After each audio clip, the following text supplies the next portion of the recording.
Namhla kwisizwe sikaXhosa. Kuwe kumkani kesizwe uqhamantu ukujongile. Elile ntoba ke ndizokucela kokhokho ukuba ke basivulele lamasango. Njengokuba ke kunyathela ke ikumkani. Ufuna nto ngunyana ke kuba sindlovu. Ungena ke uza kwelikhaya. Ehamba ke lelinye ibhiza ke lendwendwe. Esiza apha ke unike tatomkhulu. Kokhokho.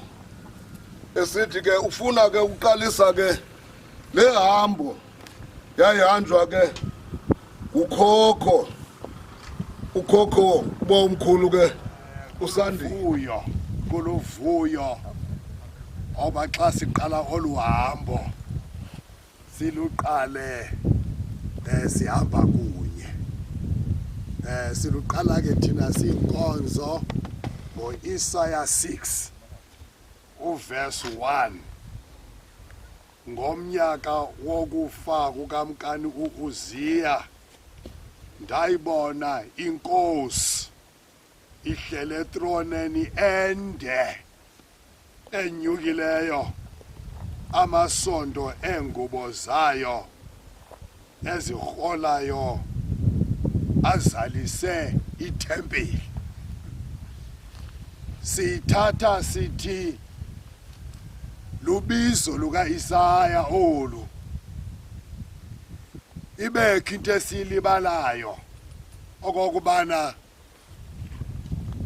umsebenzi owenziwa zizikumkani uyadibana nomsebenzi owenziwa ngabaprofeti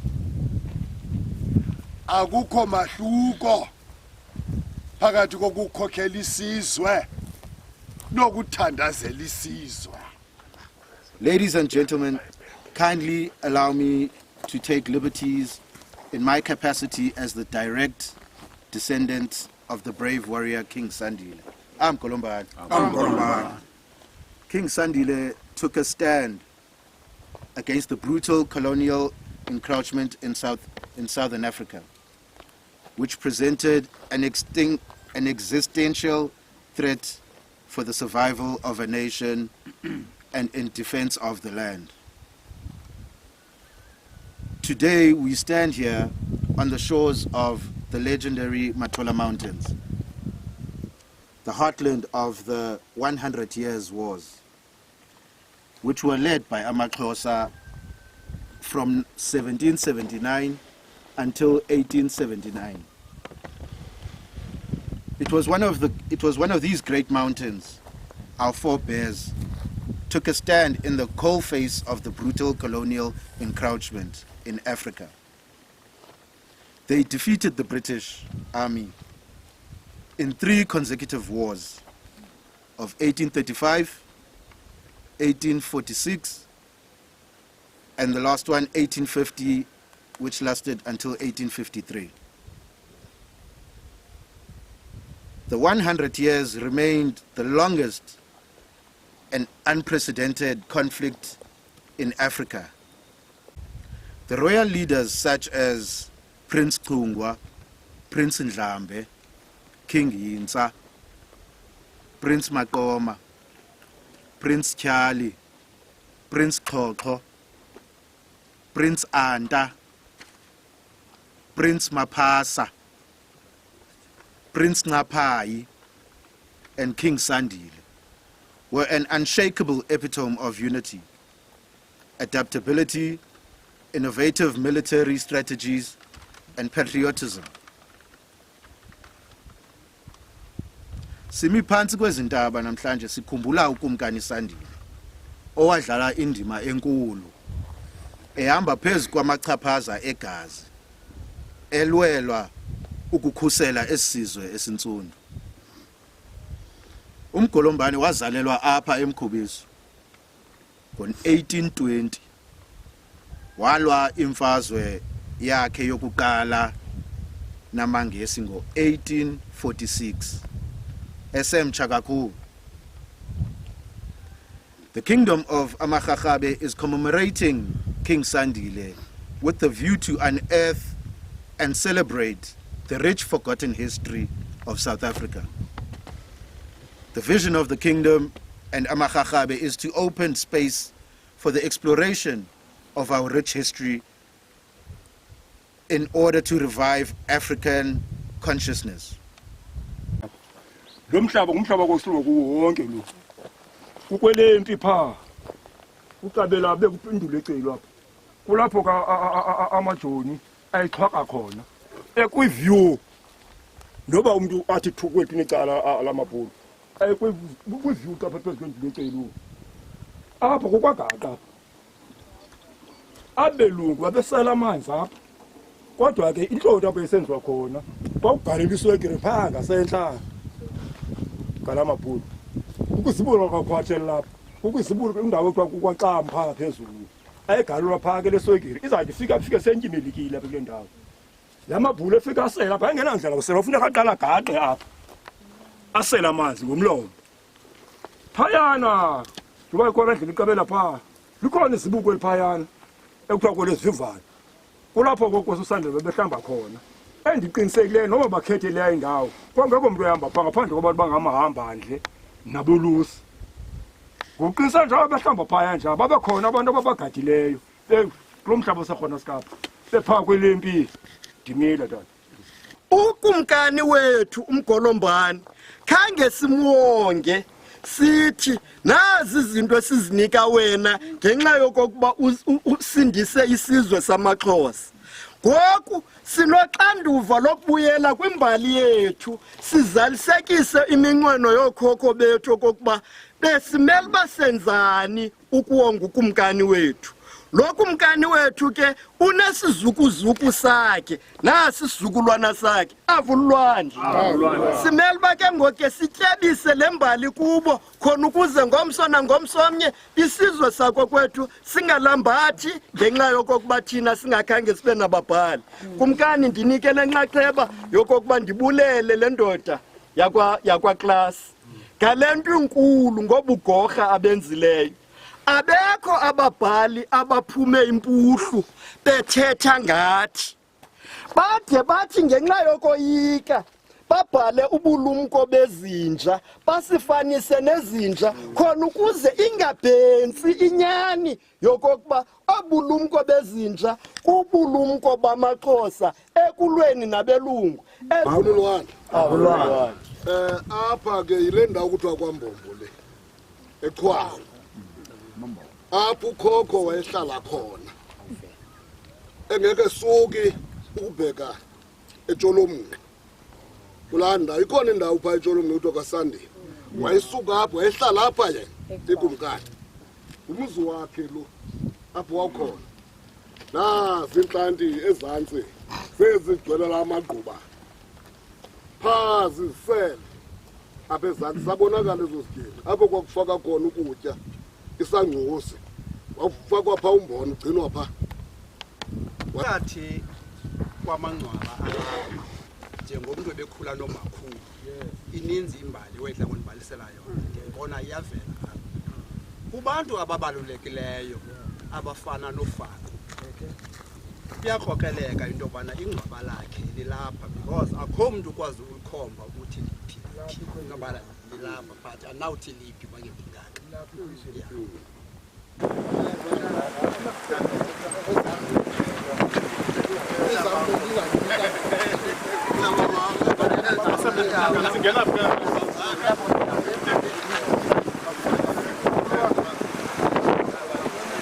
Mahwanga nogwebo yinkulelane nenzalelwane yalapha kusezingcuka apha apha sinelidame kuthiwa iSandile. I think la lithiwe ngekumkani umgolombani. Okokuqala ndifuna ukubulela kule ndawo inelidame elibizwe ngokumkani kuba singabantu balapha sibaliselwe ngokumkani uSandile. Utatomkhulu wami wayeliphakathi la komkhulu kwakukho unkosi kwakuthiwa nguChief Borho apha owayekhona ngelo xesha. Utatomkhulu wami wayeliphakathi apho wayedla ngokubalisa ke ngendaba elalilwelwe weza umkhosi kuthiwa uthe nxa sithelekelela inoba ungqamene kakuhle nalomkhosi wamaXhosa wahlabya umkhosi ukhala aphuma umkhosi wamaXhosa apha phakathi ehlathini abanye ngamatye abanye ngemikhonto yayilonto kutho abaleka amanye abantu abamhlophe babaleka andiqiniseka ngake babaleka besaba bheka ngaphi na then xa ujikela kwelaliwa kukho idrayana phayana ngela xesha bekungekabikho dam kukho ilitye likhoyo pha njengelaa nto laa nto esibona pha emfubiso kukho iluhlu lwamagama abhaliweyo ekuthiwa ke ngoku ngamagama aloo mkhosi wabamhlophe owabulawelwa kule ndawo kuthiwa kuseBombasi irhamncela laa ndlela ibheka phaya kukho ibulalana okanye ibulokishana ekuthiwa kuseBombasi kuhlala amakhaladi phaya kukangwako endikwaziyo inkosi Amgolombani. Avelile. Abazinto. Azalisizwe. Avulwane.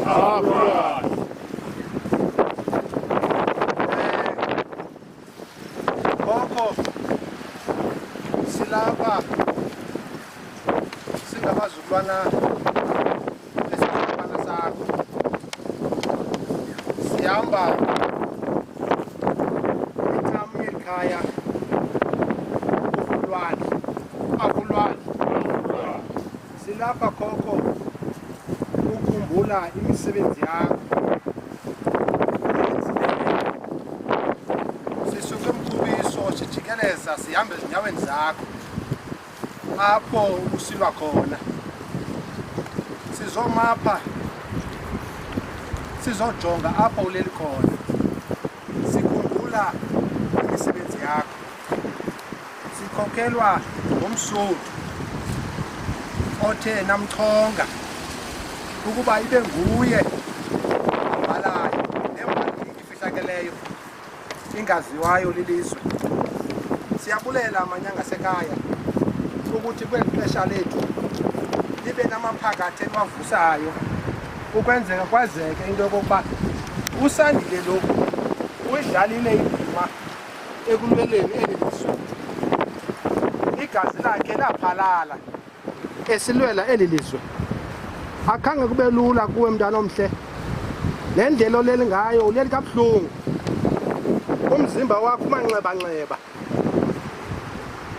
akumandanga ukuthi xa igama lakho lingaziwa udlale indima engaka kweli lizwe silapha ke Mgolombani siyafuna into yoba umoya wakho amandla akho owasebenzisa ngexesha lemfazwe siwabone kulo mhlaba kwaRharhabe sikuve ifuthe lakho ukwenzela uba kwazeke into yokuba ukhona nakumzukulwana wakho uVululwandle sihamba naye esingekhe siwagqibe ngakhange ahlele kodwa ke esizokwenza apha kukuzochubela ilizwe ukuthi udlale iphi indima Amgolombani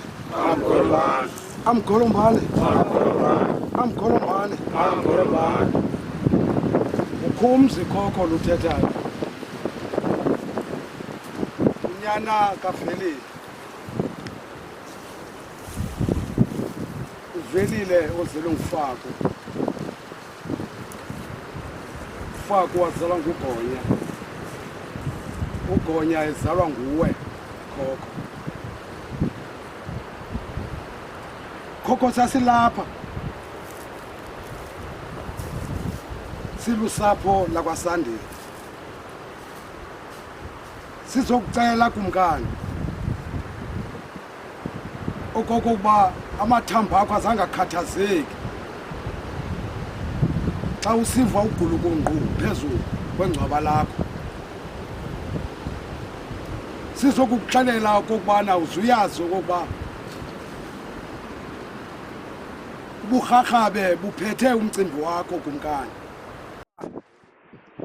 umfo phakathi elikhulu wakaNasi onguye obhale incwadi eveza ethethana kakhulu ngemisebenzi kaSandile silapha ke bogogo sizonyathela kuni njengoba besizile.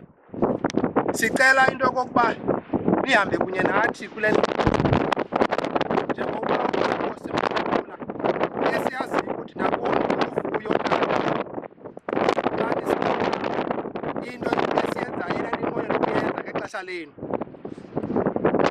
Apho umntana wenu uvuma incame yamakakana esikhokeleyo esihamba nayo esicela kuni velile velile ukuthi kunika amandla umzukulwana wenu ukuze akwazi abe namandla okukhokhela lelo angabikho nto imphazamisayo. Silapha eMathawe sifakela uvume ngokuba sizothetha ukumkani uSandile ibe ngathi esicelayo kuni ukuthi nivule ukwenza okwenziwayo apha kubonakalisa imisebenzi yenziwa imisebenzi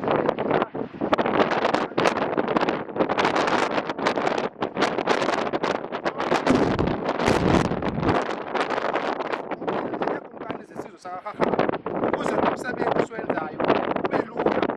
Namhlanje siqale uhambo lokuba senze itho usuke eMkhubiso sayoma edlakeni likakhokho. Wesine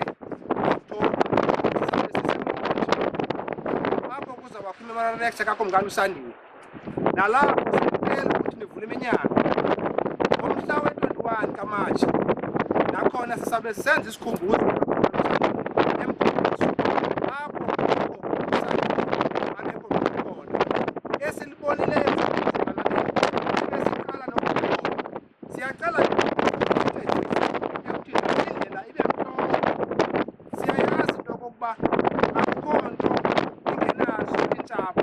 akukho nto ingenayo imicelimingeni.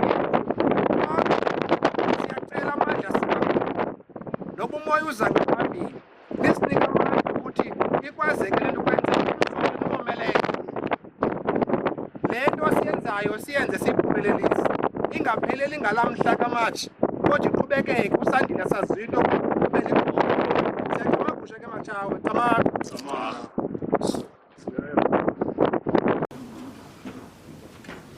Zamusondela kuweke Maxakaxaka ukuba uvume into yokuba umzila kakhokho ukhe uhanjwe ngalama-24 kuJudu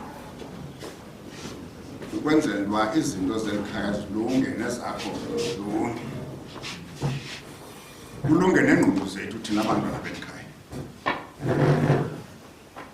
Siyayazi into yokuba ikumkani akufuneka icingelwe kakhulu, kufuneka ucinge amaphakathi. Ibe ngawo aqobekayo kuza nemininingwane nobucukubhede bento. Wena ukhombe nje umzila. Sithi ke Nkosi ke mfoka baba ukuthi ungakha ngeminyaka ucinge ngohlobo. Zonke ezizikumkani zakokwethu zange ziyenze lento yenzile. Kodwa wena uyenzile kodwa ungaka. If besikhumsha besinokuthi you have punched way above your weight. But I should think ikulingene le task wethathile.